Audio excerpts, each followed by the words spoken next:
दिखलाई तो दे नहीं रहा, चल कैसे रहा। तो यहां पर अंगिरा ऋषि कहते हैं शौनक को, हे शौनक, यथा उर्णनाभि सृजते गृणते वह। जैसे मकड़ी, उर्णनाभि क्या, मकड़ी, मकड़ी को देखा होगा, जाला बनाती है ना, छत पर होती है, जाला बनाती है, नीचे आ जाती है, और जब इच्छा होती है ऊपर चली जाती है। जब इच्छा होती है मकड़ी की, उस जाले को बना लेती है, और जब इच्छा होती है जाले को अंदर समेट लेती है। परंतु हमारी दृष्टि में क्या है, वह जाला जब समेट लेती है दिखलाई नहीं देता, जब जाला बना लेती है तब वह दिखलाई देता। वैसे ही परब्रह्म परमेश्वर है, उस मकड़ी की तरह इस संसार का सृजन कर देता है। जैसे मकड़ी अपनी इच्छा से उस जाले को निकाल लेती है और फिर अपनी इच्छा से अंदर ले जाती है, वैसे ही जो परब्रह्म परमेश्वर है इस सृष्टि का मकड़ी की तरह सृजन कर देता है, बना देता है, और जब इच्छा होती है अंदर समेट लेता है। हमारी दृष्टि में वह चीज हमें दिखलाई नहीं दे रही, परंतु है मकड़ी के अंदर रहने वाला जो जाला है वह समाप्त तो नहीं हुआ, उसके अंदर है, परंतु हमें दिखला ही नहीं दे रहा। वैसे ही कहते हैं वह परब्रह्म जो परमेश्वर है, इस सृष्टि को, इस समस्त संसार में जितने भी प्राणी हैं, चाहे वह मनुष्य है, चाहे पशु है, चाहे पक्षी है, चाहे जमीन से निकलने वाले जितने भी वृक्ष आदि हैं, इन्हें सबका सृजन मकड़ी की तरह वह करता है। यथा उर्णनाभि सृजते गृह्णते च, यथा माने जिस प्रकार से उर्णनाभि मकड़ी सृजते जाला बनाती है और फिर गृह्णते च उसको निगल भी लेती। हे शौनक, अंगिरा ऋषि कहते हैं जिस प्रकार मकड़ी जाला बनाती है और फिर निगल लेती है, और यथा पृथिव्याम औषधय संभवन्ति, पृथ्वी के अंदर से औषधय यानी वनस्पति वृक्षादि निकलते।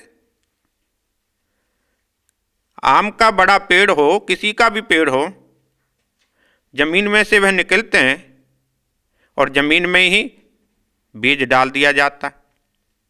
कितने ही वृक्ष हैं, वनस्पति हैं, अपनी हम उनको सभी को तो नहीं लगाते, बीजते। बहुत सी वनस्पति हैं, क्या बहुत सी वनस्पतियों को मनुष्य लगाता है? पहाड़ों में हैं, जंगलों में हैं, नदी के किनारे पर हैं, अपनी इच्छा से क्या है वह निकलती हैं। कैसे निकलती हैं? वह वनस्पति निकल रही है, वृक्ष निकल रहा है, और जैसे जैसे उसके बीज गिरते जाते हैं फिर वह निकल जाते। यथा पृथिव्याम औषधय संभवन्ति, यथा माने जिस प्रकार से पृथिव्याम, इस पृथ्वी के ऊपर, औषधय संभवन्ति, वनस्पतियां वृक्ष आदि जो हैं पैदा हो रहे हैं। उनको कोई पैदा नहीं कर रहा, स्वाभाविक है, अपने आप ही हो रहे हैं ना। यदि हम मनुष्य व्यक्ति चाहे कि इस अनेक वनस्पतियों वृक्षों को हम पैदा कर पाएं तो नहीं कर सकते। सभी मनुष्य संसार में जितने भी प्राणी हैं, जितने भी जीव हैं, जितने भी मनुष्य हैं, सभी कहें एक एक पेड़ लगाएं तब भी हम इतने पेड़ नहीं लगा सकते जितने संसार में अब है। वनस्पतियां जितनी हैं हम अपने दिमाग से खोजते रहेंगे तब भी नहीं ढूंढ पाएंगे। बहुत सी ऐसी वनस्पति हैं जिनके हमको नाम भी नहीं पता, फिर भी वह हो रही। कैसे हो रही? स्वाभाविक है। कैसे स्वाभाविक है? उस मकड़ी की तरह उस परमब्रह्म परमेश्वर ने एक नियम बना दिया, मकड़ी अपनी इच्छा से बनाती है, निगल लेती है। वैसे पृथ्वी में कहते हैं वनस्पति उत्पन्न होती हैं और उसके अंदर फिर बीज के रूप में चली जाती। यथा सतः पश्चात क्लेश लोमानि, कहते हैं यथा माने जिस प्रकार से सत्पुरुषातः, जीवित मनुष्य के अंदर, जीवित मनुष्य के अंदर क्या होता? केशः लोमानि, बाल, लोम जो हैं या बाल जो हैं अपनी इच्छा से होते हैं, हम इनको उत्पन्न तो नहीं करते। के केशः लोमानि, काटते जाओ फिर निकलते जाएंगे। हम यदि इनको जितने भी काटते जाएं क्या यह समाप्त होते हैं? अपने आप वह निकलते रहते। केशः लोमानि, जिस प्रकार जीवित पुरुष के अंदर से केश लोम आदि उत्पन्न होते हैं, तथा अक्षरा संभवती या विश्वम। उसी प्रकार से अक्षरातः, अक्षरात कौन है? जिसका कभी क्षर नहीं होता, विनाश नहीं होता। क्षर क्या होता? विनाश होना। और अक्षर क्या होता है? जिसका विनाश नहीं होता, उसको अक्षर कहा जाता। और अक्षर कौन है? एक परब्रह्म परमेश्वर है, वही एक अविनाशी है। संसार में जितनी भी वस्तुएं हैं, ईशावास्य का पहला मंत्र हमको बतला रहा था ना, जहां तक भी मनुष्य की दृष्टि जाती है वह सभी विनाशवान है, नाशवान है। कितना भी हम देख लें, चंद्रलोक तक भी हम जाते हैं, उसका भी विनाश होता है। जहां तक हमारी दृष्टि जाती है, जिसको भी हम देख सकते हैं, उपनिषद कहता है सब विनाशशील हैं। अक्षरात एक ही व्यक्ति है जिसका विनाश नहीं होता, वह अविनाशी परब्रह्म परमेश्वर है। वह अविनाशी परब्रह्म परमेश्वर क्या है? इह विश्वम, इस सृष्टि में सब कुछ संभवन्ति, वह उत्पन्न होता है, वही सब कुछ करता है। जीव सोचता है मैं कुछ कर रहा हूं, परंतु करता नहीं है। करने वाला परब्रह्म परमेश्वर है।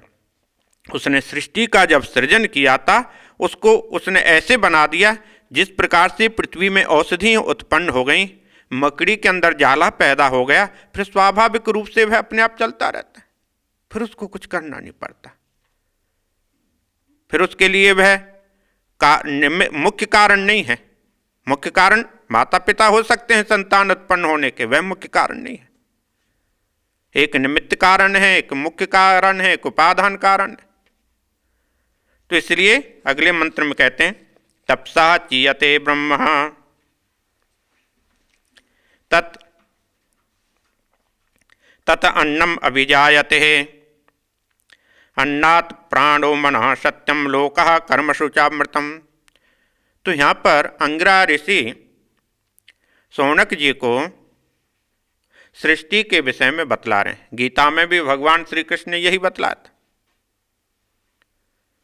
यज्ञ कर्म समुद्भव। गीता में भगवान ने क्या कहा था अर्जुन को? हे अर्जुन, यज्ञ ही सबसे श्रेष्ठ वस्तु है। क्यों? यज्ञ के द्वारा उत्पन्न जो हवा होती, हवा के द्वारा जो जल, बारिश के द्वारा जो जल होता है, उससे प्राणियों का जो मन है वह शुद्ध होता है। यज्ञात कर्म समुद्भव, उससे अन्न की उत्पत्ति होती है वर्षा से। वर्षा के द्वारा जो अन्न उत्पन्न होता है उससे प्राणी खाते हैं, उससे मन और बुद्धि पवित्र होती। तो यहां पर कहते हैं तपसा चीयते ब्रह्म तत् अन्नम अभिजायते।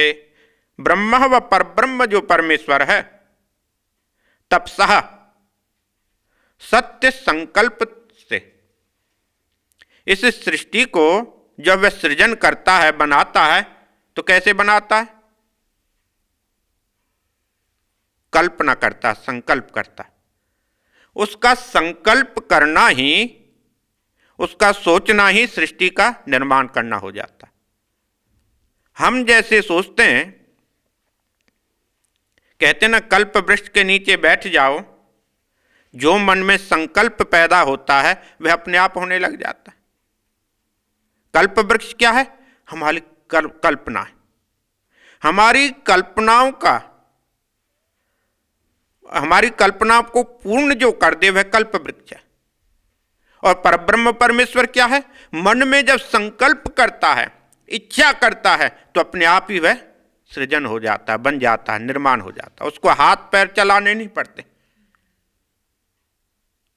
भगवान श्री कृष्ण, श्रीमद् भागवत में यही आता ना वर्णन श्री कृष्ण की कथा को जब पढ़ते हैं, वह परब्रह्म परमेश्वर पलक झपकते ही, जैसे हम आंखें पलक झपकते हैं, झपकने में पता भी नहीं लगता कितनी बार हम झपक जाते हैं, इतने में कहते हैं महाप्रलय हो जाते हैं। और जैसे पलक झपकने के बाद हम देखते हैं, इसमें सृष्टि भी बन जाती। उस परब्रह्म परमेश्वर को बहुत वर्ष कोई साधना करनी पड़ेगी या सोचना पड़ेगा, संकल्प करना पड़ेगा, ऐसा नहीं है। क्या है? तपसा चीयते ब्रह्म। वह जो ब्रह्म है, तपसा मन के संकल्प के द्वारा ही इस सृष्टि का सृजन कर देता है। चीयते, चीयते क्या? वृद्धि हो जाती है, सृष्टि का वर्धन हो जाता है।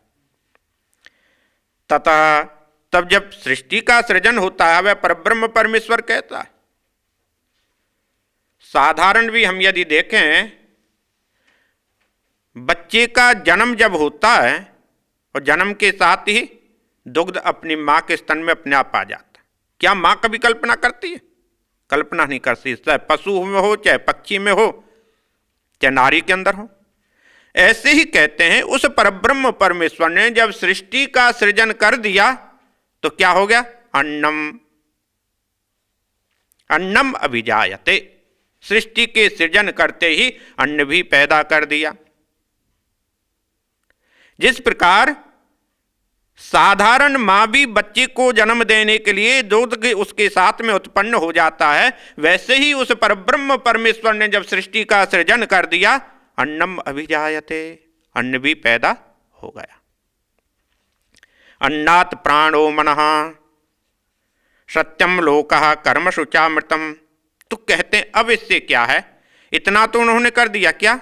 सृष्टि का सृजन और अन्न, यह उस परब्रह्म परमेश्वर ने कर दिया। और उसके बाद क्या होगा? स्वाभाविक अपने आप चलता रहेगा, फिर उसको करना नहीं पड़ेगा। फिर क्या होगा? अन्नात् प्राण, अन्न से क्या होगा? प्राण, आगे अपने आप सृष्टि हो जाती है। और जब होगा प्राणात् मनः, प्राण से मन, क्यों? जैसा हम खाते हैं उसके अनुसार हमारा मन होता है। श्रीमद् भागवत में आता है, सृष्टि का सृजन ब्रह्मा जी ने पहले मनुष्य को मानसिक मनसा पुत्र कहते हैं ना, नारद जी आदि, मन के द्वारा तो उनको उत्पन्न किया, परंतु हम तो थोड़े मन के द्वारा पैदा हुए, हम तो साधारण जैसे दूसरे लोग पैदा होते हैं ऐसे हुए। क्यों? उन्होंने उस सृष्टि को एक बार बना दिया। जब सृष्टि को बना दिया तो उन्होंने एक नियम बना दिया। क्या नियम बनाया? जैसा तुम अन्न खाते हो उसके अनुसार तुम्हारा मन होता है, उसके अनुसार तुम्हारा चिंतन होता है। मन क्या है? चिंतन है, हमारे विचार है मन। और विचार किसके ऊपर आधारित हैं? हमारे रहने के ऊपर। जैसा हम रहते हैं, खाते हैं, पीते हैं, बोलते हैं, जिस प्रकार के व्यवहार में रहते हैं, उसी से तो मन बनता है। सबसे पहले मन को तो उस परब्रह्म परमेश्वर ने बना दिया, बनाने के बाद जीव के ऊपर छोड़ दिया, जिस प्रकार से तुम रहते हो रहो और उसके अनुसार तुम कर्म करते रहो, और उसका जो परिणाम होगा, अच्छा हो या बुरा हो, तुम उसको भोगते रहो। लोकः कर्म शुचामृतम, कहते हैं कर्मों से ही, जब उसने यह सब चीज बना दी, सृष्टि का सृजन किया मन से, सृष्टि के सृजन के साथ ही अन्न पैदा हो गया, अन्न के साथ ही मन, मन के साथ ही क्या हुआ? उन्होंने कर्मसु अमृतम, कर्मों में सुख और दुख रूप दोनों फल पैदा कर दिए। कर्म के दो ही फल हैं, एक सुख है और दूसरे का दुख है। उसने सुख जो है विद्यावान को दे दिया और अविद्यावान को दुख दे दी। हमें उपनिषद वेद साफ बतलाता है, उस परब्रह्म परमेश्वर ने किसी वस्तु की ऐसी कल्पना नहीं की कि जीव दुखी रहे। उसने कहा इस जीव को सुख मिलना चाहिए, परंतु दुख यदि लेता है तो इसकी अपनी अज्ञानता है। जैसे माता पिता संतान को पैदा करते हैं, किसके लिए? अच्छा बनाने के लिए, और अच्छा बनाने के बाद भी यदि वह बुरा बन जाए तो किसका दोष है? उसका अपना होता है। यह सर्वज्ञ, अगले मंत्र में कहते हैं, सर्वविद्यास्य ज्ञानम अयम तपः तस्मात् एतद् ब्रह्मणामः रूपम अन्नम न जायते। तो कौन सी ऐसी वस्तु है जिस वस्तु के जानने के बाद और कुछ जानना शेष नहीं रहता? तो इसमें कहते हैं यह सर्वज्ञ, यह जो परब्रह्म परमेश्वर है, सर्वज्ञ, वह सर्वज्ञ है, सभी जगह है। पिछले सप्ताह से जब हम पढ़ रहे थे तो उसमें बतलाया था, ब्रह्म क्या है? इंद्रियों से रहित है, इंद्रियों से वह रहित है, उसको देखा नहीं जा सकता और उसका स्पर्श नहीं किया जा सकता, उसकी कोई जाति नहीं है, उसका कोई किसी भी प्रकार का गुण नहीं है। पहले मंत्र में पढ़ा था ना। तो यहां पर कहते हैं यह सर्वज्ञ, फिर भी वह क्या है? सर्वज्ञ है। बिना पैर वाला है, बिना हाथों वाला है, बिना रूप वाला है, बिना रंग वाला है, बिना नाम वाला है, फिर भी सर्वज्ञ। सर्वज्ञ क्यों है? सभी जगह है। हवा कौन सी ऐसी स्थान है जहां पर हवा नहीं? हवा के अंदर भी वह परब्रह्म परमेश्वर की सत्ता है, तभी वह चल रही है। यह सर्वज्ञ, वह परब्रह्म परमेश्वर क्या है? सर्वज्ञ है, सभी जगह। और इतना ही नहीं, सर्वविद, सभी को वह जानता है। दिखलाई ना देने के बाद भी सबको वह जानता है। पुराणों में क्या है? हम लोगों को बहुत ही सरलता से वस्तु को समझाया गया, वह पुराण है पुराणों में। क्योंकि बहुत ऐसे लोग हैं जिनको वेद और उपनिषद समझ में नहीं आ सकते, तो उन्होंने पुराणों के माध्यम से ऋषियों ने हमको समझाया। वहां पर क्या कहते हैं कि जितने भी प्राणी हैं उन प्राणियों के यम जो है देखता रहता है उसके कर्मों को, उनके कर्मों को वह देखता है। चित्रगुप्त जो है सभी के कर्मों को लिखते हैं, वहां पे यही बतलाया।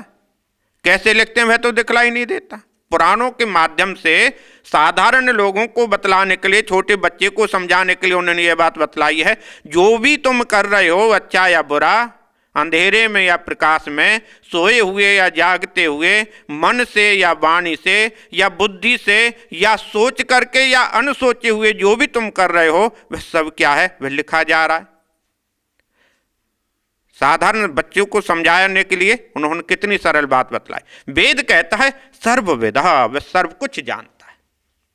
हम क्या कर रहे हैं, क्या नहीं कर रहे, क्या होने वाला, क्या नहीं होने वाला, वह सब कुछ जानता है। क्यों जानता है? वह सर्वज्ञ। अरे सभी जगह तो वह तो जानेगा। और उसके बाद क्या है? यस्य ज्ञानमयम तपः। तो कहते हैं क्या है उसकी शक्ति, क्या है, बल क्या है? किसी भी वस्तु की कोई ना कोई तो बल होता है। ज्ञानमय तपः, ज्ञान ही उसका तप है। उस परब्रह्म परमेश्वर को जानने के लिए क्या तप है? ज्ञान। जब तक ज्ञान की उत्पत्ति नहीं होती, हम कितने ही वर्षों तक बैठ करके साधना करते रहें, तपस्या करते रहें, व्रत करते रहें, तब तक उस परब्रह्म परमेश्वर को समझ नहीं सकते, पूर्ण रूप से नहीं समझ सकते। हम अपनी स्वार्थ की पूर्ति के लिए थोड़ी देर के लिए दर्शन तो कर सकते हैं। जितने लोगों ने हजार हजार वर्ष तक तपस्या की, क्या प्रतिदिन उनका दर्शन करते थे? नहीं। रावण आदि ने कितने वर्षों तक तपस्या की? तपस्या करने के बाद क्या रोजाना तो नहीं परब्रह्म परमेश्वर के दर्शन करते थे? कहते हैं परंतु तपस्या जिसको ज्ञान की उत्पत्ति हो जाती है, ज्ञान के माध्यम से वह जो व्यक्ति है, वह जो जीव है, हमेशा उस परब्रह्म परमेश्वर को देखता है। और जो स्वार्थ से युक्त होकर के तपस्या की जाती है वह हमेशा नहीं देख सकता। वह तो तपस्या के बल से उसने जो वरदान प्राप्त करना था कर लिया, उसके बाद परमात्मा उसको नजर नहीं आता। तो यहां पर कहते हैं इसलिए क्या है? सर्वज्ञ है। और उसका तप क्या है? ज्ञान ही है। उस ज्ञान ही उसका तप है। तस्मात् हम एततः, उसी परब्रह्म परमेश्वर से, एतत् यह ब्रह्म नाम रूपम, यह जो विराट स्वरूप जो जगत है, इसका नाम और रूप और भोजन यह सब उसी से उत्पन्न हुए। ये उसी से, किससे? जो परब्रह्म परमेश्वर सर्वत्र व्यापक है, सभी जगह है, उसी से यह सब उत्पन्न हुआ है। क्या? जो हमको दिखलाई दे रहा है। ये किसी भी नाम से हम उसे देखें, इसे स्थावर जंगम जितने भी जीव हैं यह सभी उसी से पैदा हुए। कैसे पैदा हुए? मकड़ी की भांति। यह तो अब प्रथम खंड खत्म हो गया। दूसरा प्रारंभ करते मुंडक उपनिषद का। तद एतद सत्यम मंत्रेषु कर्माणि कवयो यानि अपश्यत तानि त्रेतायां बहुधा सन्ति तानि अचरत नियतम सत्यकामा एषः पंथा सुकृतश्च लोके। यहाँ पर वेद कहता है, मनुष्य को आदेश दे रहा है, मनुष्य को बतला रहे हैं, सुकृतश्च लोके सत्यकामा। सत्यकाम कौन? जो अपने जीवन में सत्यता चाहते हैं, कल्याण चाहते हैं, उनको अपने जीवन में कैसे रहना चाहिए यह मंत्र बतला रहा है। तद एततः, तत् मन वह, एतद यह सत्यम सत्य है। क्या सत्य है? कवयः यानी, किन्होंने कहा? कवय माने जो बुद्धिमान लोग हैं, श्रेष्ठ जो लोग हैं, श्रेष्ठ लोग ही, बुद्धिमान लोग ही उस परम ब्रह्म परमेश्वर को देख सकते हैं। जिनके पास बुद्धि की कमी है वह परम ब्रह्म परमेश्वर को कैसे देखेगा? यदि हमारे पास में आंखें होंगी तो हम किसी को देखेंगे, यदि हमारे पास आंखें नहीं होंगी तो हम देख नहीं सकते। प्रकाश को देखने के लिए जैसे आंखों के होना अति आवश्यक है, गंध की प्राप्ति करने के लिए नाक का होना अति आवश्यक है, सुनने के लिए कानों का होना अति आवश्यक है, वैसे ही कहते उस परब्रह्म परमेश्वर को जानने के लिए बुद्धिमान होना अति आवश्यक है। यदि हम बुद्धिमान नहीं बनेंगे तो उस परमात्मा को नहीं समझ सकते। इसलिए कहते हैं कवयः, जो बुद्धिमान लोग हैं, तत्व, जिस परब्रह्म परमेश्वर के तत्व ज्ञान का जिन्होंने अन्वेषण किया, खोज किया, जाना, समझा, इस प्रकार के जो लोग हैं, यानी कर्माणि, उन्होंने क्या किया? बुद्धिमान लोगों ने उन कर्मों को मंत्रेषु अपश्यन, वेद मंत्रों में देखा। जो वेद के मंत्र हैं वह क्या हैं? ऋषियों ने उसको समझा, देखा। जो देखा मंत्रों में वह उन्होंने हमको बतला दिया। वेद क्या थे? श्रुति थी, सुनना। पहले लिखने की तो प्रथा नहीं थी। गुरु शिष्य को सुनाते थे, उसको याद हो जाता था, वह आगे उसे बतलाते थे, इसलिए इसको श्रुति बोलते हैं। वेद मंत्र श्रुति हैं, परंपरागत थे। गुरु ने शिष्य को बतलाया, शिष्य ने आगे अपने शिष्य को बतलाया। तो कहते हैं उन बुद्धिमान लोगों ने वैदिक मंत्रों की जो खोज की, जो समझा, और उन मंत्रों के द्वारा जो उन्होंने देखा वह क्या है? हमको बतलाया। यह जो मंत्र हैं क्या हैं? उन बुद्धिमान ऋषि लोगों की क्या है? तपस्या और साधना के द्वारा जो उन्होंने समझा वह उन्होंने बतलाया। अपश्यन, जो देखा वह उन्होंने बतलाया। तानि तानि त्रेतायाम बहुधा संति तानि, तानि माने वे, त्रेतायाम वेद, ऋग्वेद, यजुर्वेद, सामवेद, 3 वेद। तीनों वेदों में क्या है? और अथर्ववेद बाद में इसका भाग किया गया। तो इनमें क्या है? मंत्र जो हैं, कुछ मंत्र ऐसे हैं जो हमें यज्ञ आदि के विषय में बतलाते हैं, कैसे साधना करनी है। कुछ मंत्र ऐसे हैं वनस्पतियों का ज्ञान देते हैं। कुछ मंत्र ऐसे हैं इंद्रादि देवताओं को प्रसन्न करने के लिए उनकी साधना के विषय में बतलाते हैं। कुछ ऐसे मंत्र हैं जो परब्रह्म परमेश्वर तक लेकर के जाते हैं। सभी मंत्र ऐसे नहीं है कि परब्रह्म परमेश्वर तक ही ज्ञान कराते हैं। कुछ मंत्र ऐसे हैं जो हमारी कामनाओं की पूर्ति के लिए यज्ञादि कर्मों के विषय में वर्णन कर रहे हैं। हम जो कैसे यज्ञ करें और उस यज्ञ का क्या फल है, इस यज्ञ का क्या परिणाम होगा, उस यज्ञ का नियम क्या है, और उस मंत्र को किस प्रकार से उच्चारण करना, बोलना, यह भी है ना। यह काम्य कर्म है। यज्ञादि जो कर्म है क्या है? काम्य कर्म है। और काम कर्म का परिणाम तो गीता में भी आपने सुना, कठोपनिषद में भी सुना। काम्य कर्म सिर्फ स्वर्ग तक ही लेकर के जाने वाले होते हैं, वह अपरा ज्ञान है, वह परब्रह्म परमेश्वर तक जोड़ नहीं सकते। परब्रह्म परमेश्वर जोड़ने के लिए परा ज्ञान में जाना होगा। वह परा ज्ञान भी वैदिक मंत्रों में। तो कहते हैं उन ऋषियों ने उन्होंने जो देखा, किस मंत्र के द्वारा मनुष्य की कामना पूरी हो सकती है? क्यों समस्त संसार में सभी लोग ऐसे नहीं हैं कि परब्रह्म परमेश्वर का ही चिंतन करेंगे, मनन करेंगे, ध्यान करेंगे, उनकी अर्चना करेंगे, उन्हीं के ध्यान में मग्न? सभी ऐसे नहीं हैं। कुछ लोग ऐसे भी होंगे जो कामनाओं की पूर्ति के लिए इस संसार में आएंगे और सुख भोगेंगे और फिर बाद में फिर संसार में आएंगे, फिर दुखी सुखी रहेंगे। आदि शंकराचार्य ने लिखा, पुनरपि जननम पुनरपि मरणम पुनरपि जननी जठरे शयनम।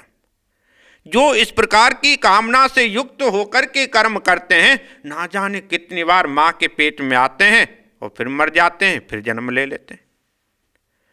वेद कहता है, इस प्रकार के मंत्रों को भी वेद बतलाता है जो कामना से युक्त होकर के, और वेद दूसरे मंत्रों का भी हमें ज्ञान कराता है। कैसे? जो परब्रह्म परमेश्वर तक हमको जोड़ देता है, जहां पर मुक्ति की प्राप्ति हो जाती है, मोक्ष की प्राप्ति हो जाती है, जहां पर पुनः जन्म नहीं होता।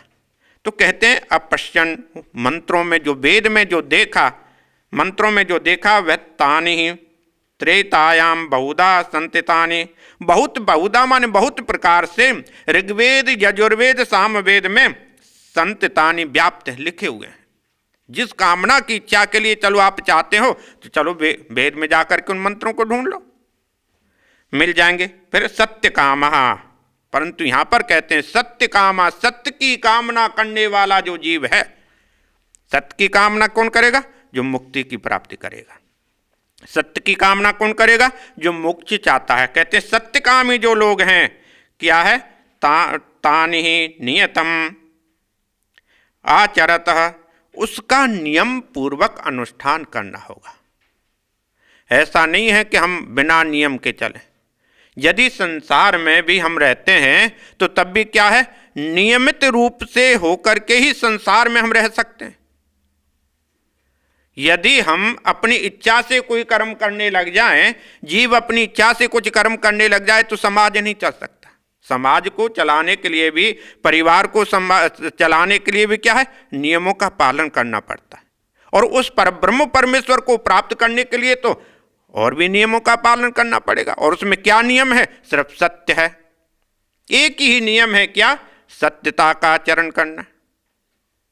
तो कहते हैं कि उसका अनुष्ठान करना होगा। उस परब्रह्म परमेश्वर को जानने के लिए लोके वह इस मनुष्य शरीर में, कहते हैं अंगिरा ऋषि शौनक को बतला रहे हैं, यह जो मनुष्य शरीर है सबसे उत्तम शरीर है, इसके बाद कोई उत्तम शरीर नहीं। इस मनुष्य शरीर में एषः सुकृतस्य पंथः, शुभ कर्म फल प्राप्ति का मार्ग इसी शरीर में मिल सकता है। जो मनुष्य का जो शरीर है, इस शरीर से ही जो हम कर रहे हैं, अच्छा या बुरा, इसी शरीर के द्वारा ही हम सोच सकते हैं। परंतु जो दूसरे जो जीव हैं, वह ऐसे, उनके पास में बुद्धि नहीं है, क्योंकि विकास नहीं है। और वह क्या है? उनको पाप की प्राप्ति भी नहीं हो सकती। क्यों? उनको क्यों नहीं पाप लगेगा? क्योंकि वह स्वाभाविक कर्म करते हैं। स्वाभाविक कर्म क्या है? जो नियम बना दिया उस नियम का ही वे पालन करते हैं। ऐसा थोड़े घास खाने वाला मांस खाता, मांस खाने वाला घास खाता, ऐसा थोड़े होता है। जो उनका स्वाभाविक नियम है वह करते हैं। जीभ से चाट करके जो पानी पीता है, जीभ से ही पीता चाट करके। अब ऐसा तो नहीं चाट करके पीने वाले जीभ को हम ऐसे पानी पिला दें, थोड़े पिएगा। स्वाभाविक कर्म है।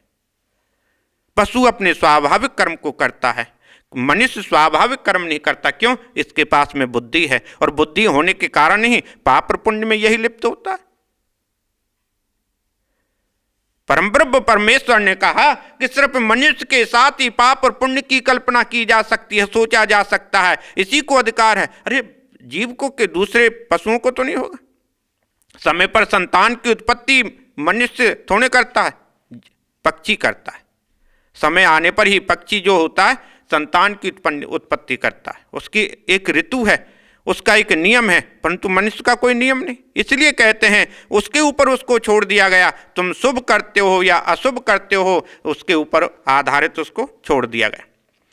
तदा लेलायते हर्चे समिद्धे हव्यवाहने तद आज्य भागान अंतरेण आहुति प्रतिपादयेत। कहते हैं स्वर्ग की कामना करने के लिए यज्ञ आदि मनुष्य करता है। देखिए, सभी तो मोक्ष नहीं प्राप्त कर सकते, सभी लोग नरक नहीं जा सकते और सभी लोग स्वर्ग भी नहीं जा सकते। तो यहाँ पर कहते हैं स्वर्ग की कामना करने वाले जो जीव है, प्राणी है, उसके विषय में बतला रहे हैं। यदा लेलायते हर्चे, यदा माने जिस समय में, हव्य बहाने समिद्धे, हव्य बहाने जो यज्ञ में से जो अग्नि निकलती है, अर्ची क्या है? अग्नि। और कैसी अग्नि होनी चाहिए यज्ञ की?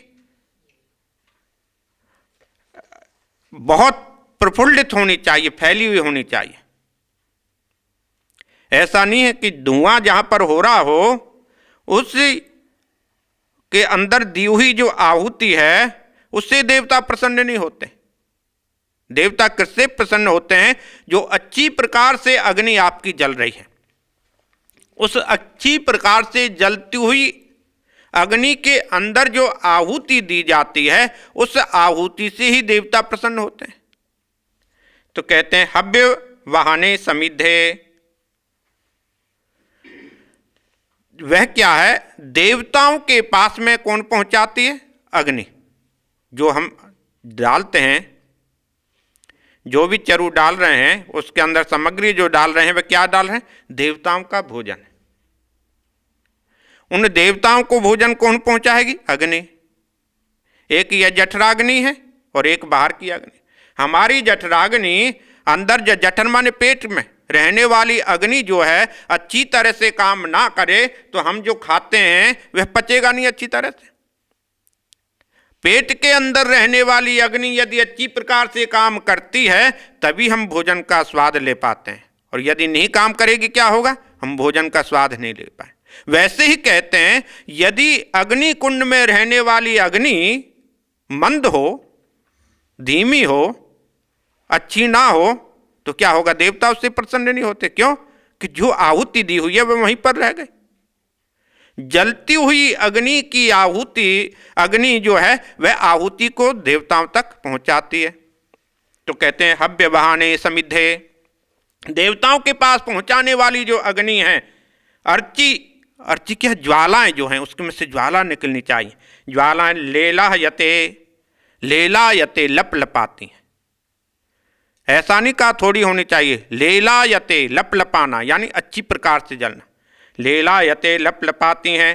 तदा आज्य भागौ अंतरेण, तदा माने उस समय जब अग्नि के अंदर अग्नि जो है लेलायते लप लपाने लगे, उस समय दी हुई जो आहुति हैं, आहुतियां प्रतिपादयेत, आहुति प्रतिपादयेत, उस समय अग्नि में आहुति देनी चाहिए। उपनिषद हमें बतलाता है उस समय अग्नि के अंदर आहुति देनी चाहिए। और जब तक लेलायते अग्नि अर्ची ना हो, अग्नि ना हो, अच्छी प्रकार से ना ददक रही हो, तब तक वह नहीं देनी चाहिए। यदि उस समय दी हुई है तो वह उस देवता को प्राप्त नहीं होते।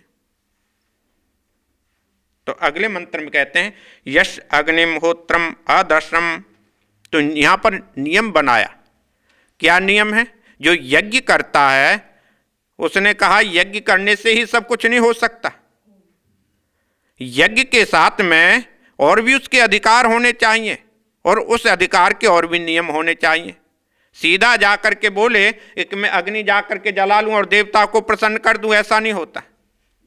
उन्होंने कहा यज्ञ करने का भी वही व्यक्ति अधिकारी है। अरे कम से कम जो दूसरे कर्म भी करता रहे। कैसे?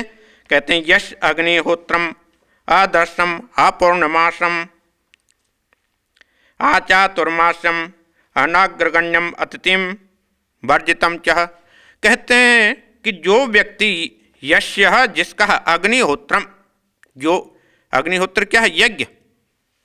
जो यज्ञ है आदर्शम, आदर्श क्या? अमावस्या के दिन जिसने अपने पूर्वजों को कभी याद ही नहीं किया। अमावस्या को, अमावस्या किस लिए होती है? अपने पूर्वजों, पितरों को याद किया जाता है। प्रति अमावस्या को नहीं कर सकते, साल में जो श्राद्ध में आती है तब याद कर लो। जिस व्यक्ति ने अपने पूर्वजों को याद नहीं किया, पितरों को याद नहीं किया, वह यदि यज्ञ करता है तो उससे भी देवता प्रसन्न नहीं होते। क्या बोलते हैं? पहले तुम अपने पितरों को प्रसन्न करो। नियम से हम सोचें अपने माता पिता की हम सेवा ना कर पाएं और बाहर जाकर के हम बोलें कि लोगों की खूब सेवा करेंगे, तो उससे क्या होगा? पहले रहने वाले माता पिता की सेवा करो। अमावस्या के आने पर जिसने अपने पितरों को याद नहीं किया, स्मरण नहीं किया, गए हुए दादा दादी माता पिता जो भी हैं उनको स्मरण नहीं किया, फिर बोले यज्ञ करके मैं अपना कल्याण कर लूं, कैसा हो सकता है? तो कहते हैं ऐसा होना, पहले अहदर्शम अमावस्या आदि को भी अपने पितरों को याद करता रहे, ऐसा भी पात्र होना चाहिए। फिर इतना ही नहीं, अपौर्णमासम पूर्णिमा के दिन भी जो यज्ञ किया जाता है उस यज्ञ का भी अनुमोदन करना चाहिए, पालन करना चाहिए। चातुर्मास्यम 4 महीने का नियम होता है। जब भारत में बरसात होती है चातुर्मास आता है ना, चातुर्मास के आने पर क्या होता है? शुभ कर्म किए जाते हैं, शास्त्रों का पढ़ना पढ़ाना, अध्ययन अध्यापन, यज्ञ आदि करना, दान करना, व्रत करना, तप करना, यह चातुर्मास होता है। हमने अपने जीवन में पितरों को कभी प्रसन्न नहीं किया, हमने अपने जीवन में कभी माता पिता की सेवा नहीं की, हमने अपने जीवन में अपने परिवार के लिए कभी अच्छा कर्म नहीं किया, हमने अपने जीवन में चातुर्मास आदि व्रत का नियम का पालन नहीं किया, फिर हम सोचें यज्ञ करके स्वर्ग के तक पहुंच जाए, तो असंभव है। शास्त्र बोलता है ऐसा व्यक्ति नहीं पहुंच सकता। क्यों? पहले जो नियम है वह भी तो नियम है, उस नियम का तुम अच्छी तरह से पालन करो। चातुर्मास्यन कहते हैं जिसने चातुर्मास आदि व्रत नहीं किया वह व्यक्ति कैसे? और इतना ही नहीं, अतिथि वर्जितम। अतिथि क्या है? जो आपके अतिथि मेहमान है उनका जिन्होंने सम्मान नहीं किया। अतिथि तो वैसे वह होता है जिसकी कभी तिथि ना हो आने की, बिना तिथि के आ जाए। आजकल तो बिना तिथि के नहीं आते बतला करके ही कोई आएगा, पर फिर भी कहते हैं अतिथि। जो बिना बतलाए अतिथि क्या है? जिसकी कोई तिथि नहीं है, आने की कोई तारीख नहीं, वह अतिथि होना चाहिए कहते हैं शास्त्र कहता है अतिथि का जिसने कभी सम्मान नहीं किया, ऐसे प्रकार का जो व्यक्ति है वह कैसे देवता को प्रसन्न कर सकता है? पहले पात्र बनना चाहिए। जब हम पात्र ही नहीं बन पाए तो हम देवता को कैसे प्रसन्न करेंगे? जैसे किसी भी वस्तु को हमको रखना हो, यदि दूध को रखना है तो क्या है? पहले बर्तन को अच्छी तरह धोते हैं कि नहीं? बिना धोए बर्तन को कितना भी अच्छा दूध क्यों ना हो उसमें हम डाल दें, वह अधिक समय तक रह नहीं सकता, क्योंकि वह बर्तन अच्छा नहीं। इसलिए यदि हम उसके पात्र ही नहीं है, कितना भी हम यज्ञ आदि करते रहें तो उसका कोई लाभ नहीं हो पाएगा। पहले अपने आप को क्या है? शास्त्र कहता है तुम उसके लिए पात्र बनो, जब तुम जाकर के कुछ कर पाओगे। अतिथिर्वर्जितम, अतिथि की सेवा आदि करनी चाहिए। अहुतम, आहुति की क्या है? यह भी एक आहुति है। अतिथि की सेवा करना भी क्या है? आहुति होती है। आए हुए अतिथि का सम्मान करना। आजकल तो घर में माता पिता है उसका नहीं सम्मान होता, अतिथि का क्या होगा? अब बताओ, शास्त्र बोलता है तुम अतिथि का सम्मान करो, हम माता पिता की सेवा नहीं कर पाते, तो यह उपनिषद हमें जो बतला रहे हैं हम सोचे हम कहाँ जा रहे हैं? क्या हमारा जीवन में कल्याण हो पाएगा? असंभव है, बड़ा कठिन है। तो कहते हैं अवैश्वदेवम, समय आने पर क्या है? श्राद्ध आदि में हम गऊओं के लिए दाना निकालते हैं, ग्रास निकालते हैं, गऊ ग्रास निकालते हैं, पक्षियों के लिए निकालते हैं। यह सब नियम है, यह चलाना चाहिए। अविधिनाहुतम, फिर शास्त्र कहता है बिना विधि की दी हुई आहुति जो है उससे भी देवता प्रसन्न नहीं होते। भगवान श्री कृष्ण भी गीता में अर्जुन को यही कहते थे। उन्होंने यज्ञ का वर्णन बतलाया था, विधिहीनम असृष्टानम मंत्रहीनम अदक्षिणम। यह तामसी यज्ञ होते हैं। कौन सी? जो विधि से हीन है, दक्षिणा से रहते हैं, अन्न से, अन्नदान से जो रहते हैं।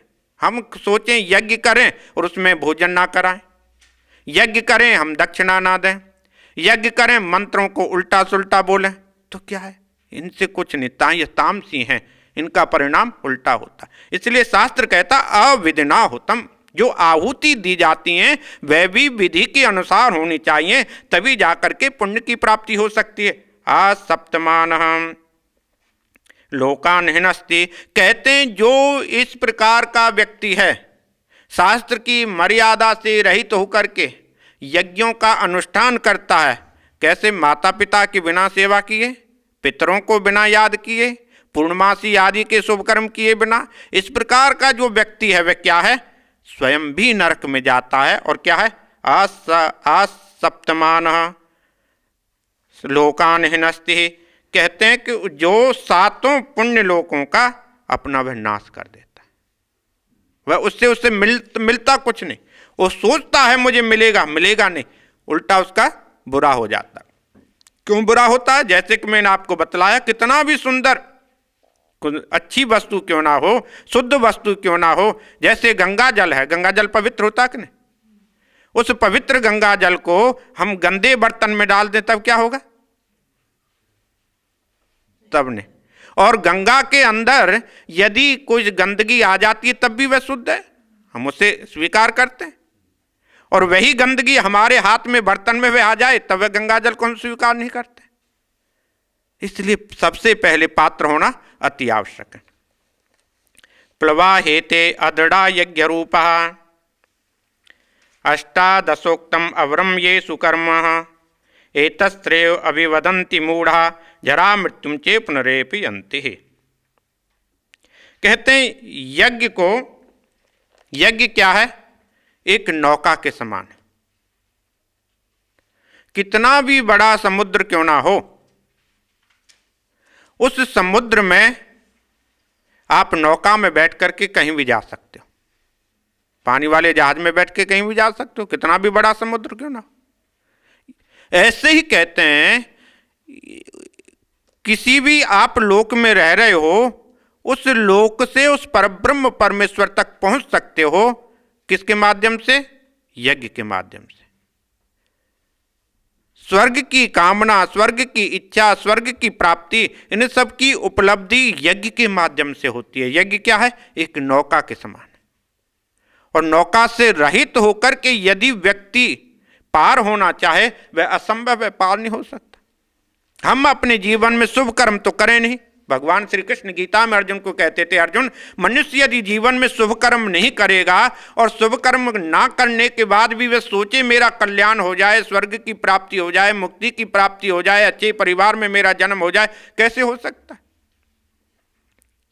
शुभ कर्म करना व्यक्ति के ऊपर आधारित होता है और उसी के आधार पर उसका जन्म और मरण होता है। तो इसलिए कहते हैं प्लवाहेते अदृढ़ा यज्ञ रूपा ही एते,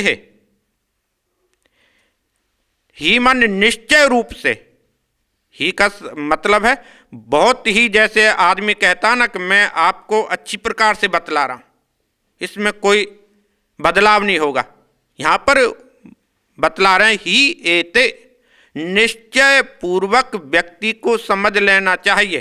क्या? यज्ञ रूपः अष्टादश प्लावः, यह जो यज्ञ के जो रूप हैं 18, अष्टादश क्या? 18 प्लावा नौकाएं हैं। 18 कौन कौन सी नौका हैं वे बतलाएंगे, इनके नाम बतलाएंगे। 18 नौकाएं हैं जिनके अंदर बैठ करके व्यक्ति जा सकता है। कहाँ? उस परम ब्रह्म परमेश्वर तक, और नहीं तो स्वर्ग तक तो पहुंच ही जाता। अदृढ़, वह अस्थिर हैं।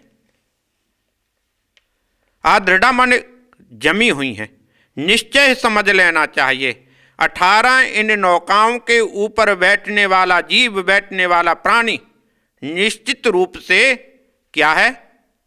उस स्वर्ग लोक के आनंद का अनुभव कर सकता है। येषु अवरम कर्म, कहते हैं येषु जिनमें अवरम कर्म, इनसे नीचे के जो कर्म जो करता है, नीचे के कर्म करने से क्या होता है? वह नरकगामी होता है। उत्तम कर्म करने वाला स्वर्गगामी होता है और नीचे कर्म करने वाला नरकगामी होता है। नीच जो कर्म है व्यक्ति के ऊपर अपने आधारित है, वहां पर माता पिता, पति और पत्नी, पुत्र पुत्री, उनके ऊपर तो आधारित नहीं है। हमारे कितने भी बड़े माता पिता हो जाएं, यदि हम अपने जीवन में शुभ कर्म नहीं करेंगे तो उनके माता पिता की पुण्य से तो हमारा कल्याण होने वाला नहीं है। इसलिए शास्त्र कहता है कि स्वयं उस नौका के ऊपर जीव को बैठ करके जाना पड़ेगा, और यदि वह नहीं जाता है तो क्या हो? नरकगामी, वह नरक में चला जाएगा। और जो नरक में जाएगा क्या होगा? जरा मृत्यु। नरक में जाने वाले व्यक्ति का क्या होता है? बुढ़ापे में आकर के अधिक दुखी होता है और बार बार मृत्यु को प्राप्त होता है। जरा मृत्यु का मतलब है कि बहुत समय तक व्यक्ति यदि कोई जीवित रहता है, ऐसा नहीं सोचना चाहिए बहुत अच्छे कर्म किए हैं। बहुत अच्छे कर्म करने वाला बहुत लंबे समय तक जीवित रहता है, ऐसा नहीं है। जरा और मृत्यु, जरा यानी बहुत समय तक हम जीवित रहें और बुढ़ापे में दुखी रहें तो उससे क्या लाभ है? वृद्धावस्था में आने के बाद भी हम वृद्धावस्था का अनुभव ना कर पाए तब तो वृद्धावस्था का लाभ है। और वृद्धावस्था में आकर के हम खाट में ही पड़े रहें, किसी के लिए बाहर बने रहें तो उसका क्या लाभ? बहुत अधिक आयु भी क्या है, जीवन में दुख देती है। भीष्म पितामह के जीवन में क्या हुआ? अपने सामने उन्होंने ना जाने कितनों के लोगों को मरते हुए देखा। यदि हमारी आयु 100 वर्ष के लगभग हो जाए तो ना जाने 100 वर्ष की आयु में कितने लोगों को हम अपनी आंखों के सामने जाते हुए देखते हैं। उसमें कई प्रिय भी होते हैं, कई अप्रिय भी होते हैं। इसलिए यह हम कहें कि अधिक आयु तक रहने वाला व्यक्ति ही पुण्यात्मा होगा, ऐसा नहीं है। शास्त्र कहता है जब तक हम रह रहे हैं इस संसार में, कितने भी रहें, स्वस्थ होकर के रहें। बुद्धि से भी स्वस्थ रहें, मन से भी स्वस्थ रहें। यदि मन से हम स्वस्थ नहीं हैं, बुद्धि से यदि हम स्वस्थ नहीं हैं, उस आयु का कोई लाभ नहीं है। शास्त्र हमें कहता है जब तक भी हम रहें स्वस्थ होकर के रहें। और स्वस्थ होकर के रहने की एक ही प्रक्रिया है, वह क्या है? शुभ कर्म करना। इसलिए कहते हैं 18 प्रकार की उन वही व्यक्ति नौका में बैठ करके जा सकता है जो स्वर्गगामी होता है। अन्यथा क्या है? मूर्ख लोग जो हैं बारंबार नरकगामी होते हैं, नरक में जाते हैं। इस मंत्र की व्याख्या फिर अगले सप्ताह से करेंगे।